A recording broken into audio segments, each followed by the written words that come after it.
Hello students, in this video we will solve example number 9 for exercise 14.1. So यहाँ पे if you see Harpreet tosses two different coins simultaneously.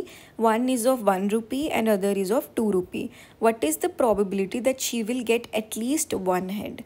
तो सबसे पहले तो ये चीज़ समझो कि पहले हमने एक ही कॉइन टॉस किया था तो उसमें या तो हेड आ रहा था या टेल आ रहा था, ठीक है। अब हमने क्या किया, अब हमने दो कॉइन्स टॉस किए हैं। तो सबसे पहले ना let's write total possible outcomes, ठीक है। टोटल पॉसिबल आउटकम्स जो है पहले हम वो ढूंढेंगे, ठीक है।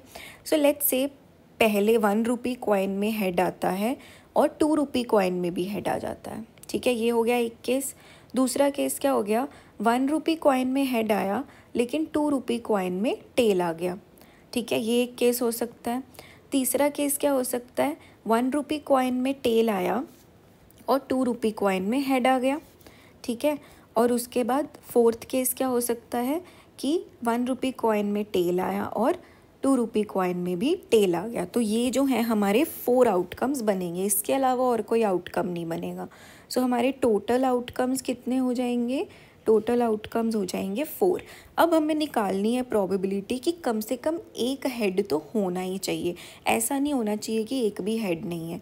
तो उसमें से फेवरेबल आउटकम इन तीनों को हम काउंट कर सकते हैं, क्योंकि इसमें तो 2 हेड है, इसमें भी कम से कम एक हेड है, इसमें भी कम से कम एक हेड है, ठीक है। So we will write number of favourable outcomes with at least one head would be 3, ठीक है। सो probability of at least one head will be 3/4, ठीक है।